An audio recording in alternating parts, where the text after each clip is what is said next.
ये देखो, ये महारानी यहाँ पूजा करने का नाटक कर रही है और वहाँ घर कितना गंदा पड़ा है। पर माँ, मैंने तो पूरे घर में झाड़ू लगा दी है। अच्छा, ये लो, अब तो ये झूठ भी बोलने लगी। अगर झाड़ू लगा दी है तो अंदर के कमरे में ये कागज के टुकड़े कहाँ से आए? हाँ, एक तो सारा दिन कोई काम नहीं करती, ऊपर से झूठ बोलना भी सीख गई है। उफ, मैं तो तंग आ गई इस लड़की से, न काम की न काज की, बस दुश्मन अनाज की। इतना कहते ही ललिता ने मीरा के गाल पर एक जोरदार तमाचा दे मारा और फिर मीरा रोते हुए घर से बाहर चली आई।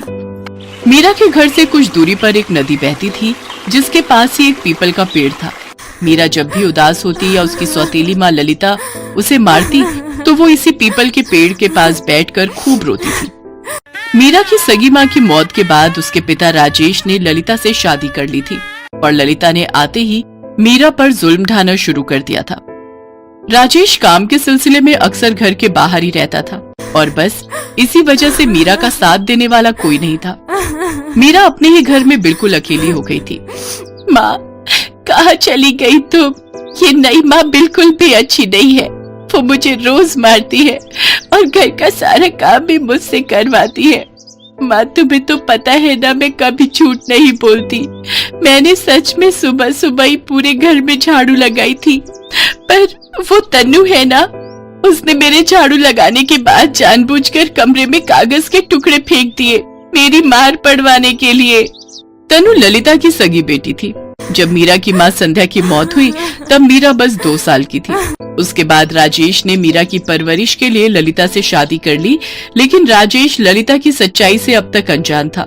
जब भी राजेश बाहर से घर आता तो ललिता मीरा से बहुत प्यार करने का नाटक करती। उन दिनों ललिता को देखकर कोई नहीं कह सकता था कि मीरा के लिए उसके मन में कितनी नफरत भरी है।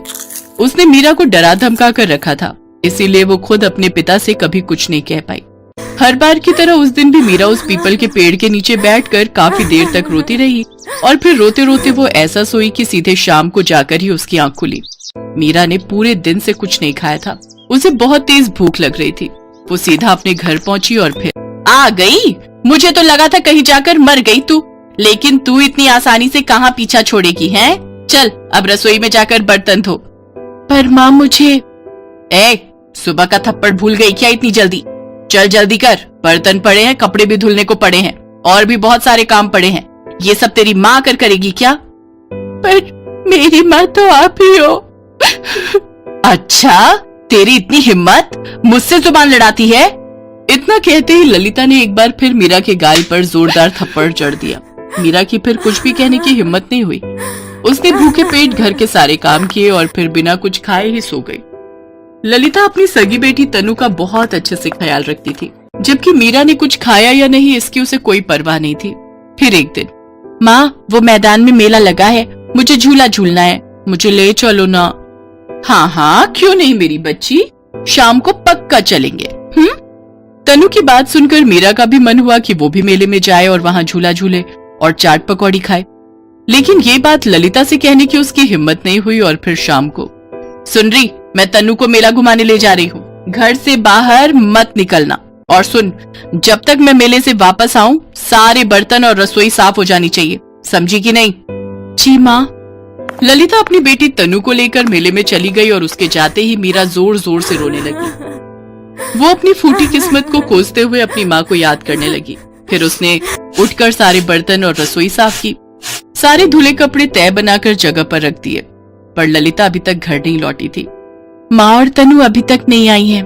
एक काम करती हूँ कि मैं भी थोड़ी देर के लिए मेला देख आती हूँ, उनके आने से पहले वापस आ जाऊंगी।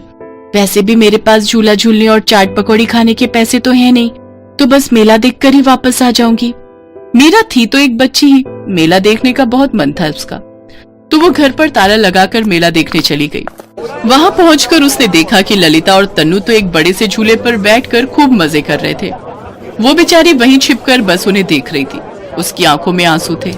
तभी एक बूढ़ी औरत मीरा के पास आई। बिटिया, एक बांसुरी खरीद लो ना। अरे वाह अम्मा, आपके पास तो कितनी प्यारी प्यारी बांसुरी हैं, जैसे कान्हा जी के पास होती है। पर मैं ये बांसुरी नहीं खरीद सकती। क्यों? ऐसा क्यों बिटिया? मेरे पास पैसे नहीं है अम्मा। अच्छा चलो कोई बात नहीं, एक काम करते हैं, तुम ये बांसुरी ले लो और जब तुम्हारे पास पैसे आ जाए तब मुझे दे देना। मैं यहीं पास में रहती हूँ।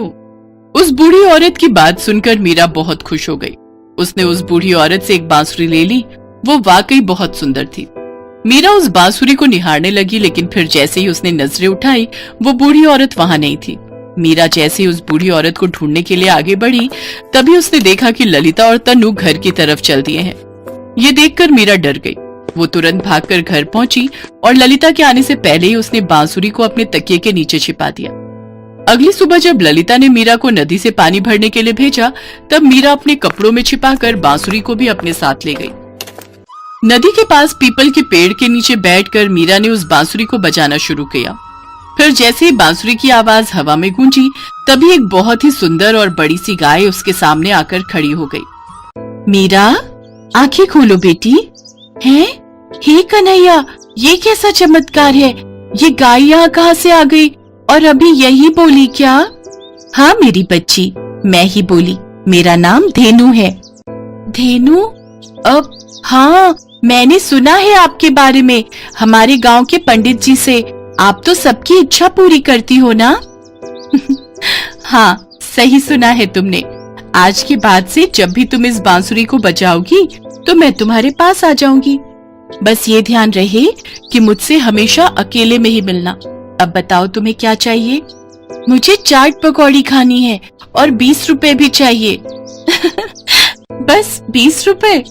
हाँ, मुझे उन बूढ़ी अम्मा को देने हैं जिन्होंने मुझे ये बांसुरी दी।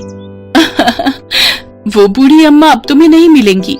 असल में वो तुम्हारी माँ संध्या थी, जो तुम्हें और रोते हुए नहीं देख सकती थी। इसीलिए तुम्हें ये जादुई बांसुरी देने आई, ताकि इसे बजाकर तुम मुझे बुला सको और फिर कभी न रो।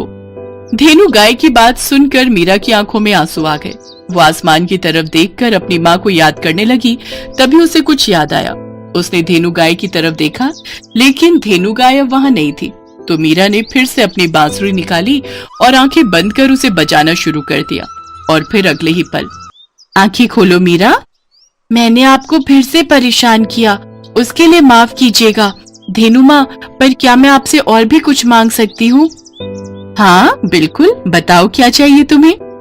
मुझे मेरी माँ की तस्वीर ला दीजिए। मेरी नई माँ ने उनकी सारी तस्वीरें बहुत पहले ही जला दी। जैसी तुम्हारी इच्छा। अगले ही पल धेनु गाय ने अपने जादू से संध्या की एक बहुत ही प्यारी तस्वीर मीरा को दे दी। मीरा उस तस्वीर को सीने से लगाकर रोने लगी। अब उसे और कुछ नहीं चाहिए थी। फिर धेनु गाय वहां से चली गई। लेकिन दूर कहीं आसमान में संध्या अपनी बेटी को देखकर आंखों में आंसू लिए मुस्कुरा रही थी, क्योंकि वो जानती थी कि अब मीरा की जिंदगी बदल जाएगी। आखिर अब मीरा की जादुई बांसुरी जो उसके पास थी